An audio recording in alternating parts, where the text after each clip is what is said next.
Friends, ಆರಾಧನಾ ಚಾನಲ್ಗೆ ಸ್ವಾಗತ. ಇವತ್ತು ತರಕಾರಿ ಸಾರು ಎಷ್ಟು ಈಸಿಯಾಗಿ ಮಾಡೋಂಥದ್ದು ನೋಡೋಣ. ಇವತ್ತು ಬನ್ನಿ. ನಾನು ಇವಾಗ ಮೂಲಂಗಿ, ಕ್ಯಾರೆಟು, ನೌಕೋಲು ಎಲ್ಲ ಒಂದೊಂದು ಹಾಕಿ ತೊಳೆದು ಕಟ್ ಮಾಡಿ ಇಟ್ಕೊಂಡಿದ್ದೀನಿ. ಮತ್ತು ಇದಕ್ಕೆ ತೊಗರಿಬೇಳೆನೂ ತೊಳೆದು ಇಟ್ಕೋಬೇಕು. ಮತ್ತು ಇದಕ್ಕೆ ಟೊಮೊಟೊ ಒಂದು 4, ಕೊತ್ತಂಬರಿ ಸೊಪ್ಪು 2 ಸ್ಪೂನು, ಸಾಂಬಾರು ಪುಡಿ ಮತ್ತು ತೆಂಗಿನಕಾಯಿ ಇವು 4 ರುಬ್ಕೋಬೇಕು. ಮತ್ತು ಇದು ಒಗ್ಗರಣೆಗೆ ಸಾಸಿವೆ, ಬೆಳ್ಳುಳ್ಳಿ, 2 ಈರುಳ್ಳಿ ಕಟ್ ಮಾಡಿ ಇಟ್ಕೊಂಡಿದ್ದೀನಿ, ಜೀರಿಗೆ, ಕರ್ಬೇವಿನ ಸೊಪ್ಪು, ಇಂಗು, ಆಯಿಲು, ರುಚಿಗೆ ತಕ್ಕಷ್ಟು ಉಪ್ಪು. ಇದನ್ನು ಯಾವ ರೀತಿ ಮಾಡೋದಂತ ನೋಡೋಣ. ಕುಕ್ಕರ್ನ ಸ್ಟವ್ ಮೇಲೆ ಇಟ್ಟಿದ್ದೀನಿ.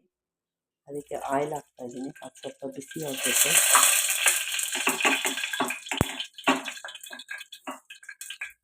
ಅದಕ್ಕೆ ಸಾಸಿವೆ ಹಾಕ್ತಾಯಿದ್ದೀನಿ ಮತ್ತು ಬೆಳ್ಳುಳ್ಳಿ,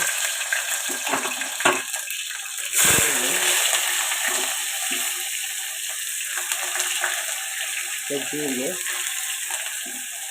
ಮತ್ತು ಕರ್ಬೇವಿನ ಸೊಪ್ಪು 4 ಎಣ್ಣೆಲಿ ಡ್ರೈ ಆಗಬೇಕು.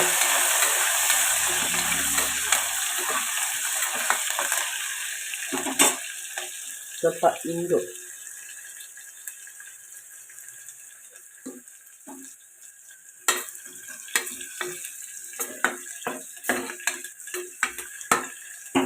ಮತ್ತು ಇದಕ್ಕೆ ತರಕಾರಿ ಬೇಳೆ ಎಲ್ಲ ತೊಳೆದಿಟ್ಕೊಂಡಿದ್ದೀವಲ್ಲ, ಇದು ಎಲ್ಲನೂ ಹಾಕಿ ಸ್ವಲ್ಪ ಮಿಕ್ಸ್ ಮಾಡ್ಕೋಬೇಕು.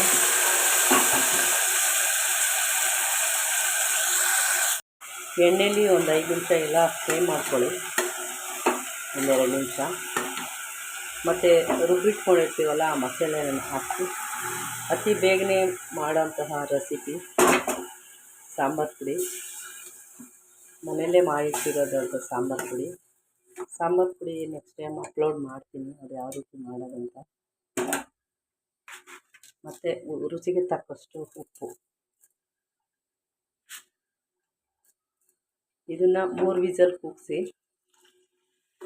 ತುಂಬಾ ಟೇಸ್ಟಿಯಾಗಿರುತ್ತೆ. ಅನ್ನಕ್ಕೆ, ಮುದ್ದೆಗೆಲ್ಲ ತುಂಬಾ ಚೆನ್ನಾಗಿರುತ್ತೆ. ಅತಿ ಬೇಗನೆ ಮಾಡೋಂತಹ ಸಾಂಬಾರು. ನೋಡಿ ಫ್ರೆಂಡ್ಸ್, ಸಾಂಬಾರು ತುಂಬಾ ಚೆನ್ನಾಗಿ ಬಂದಿದೆ.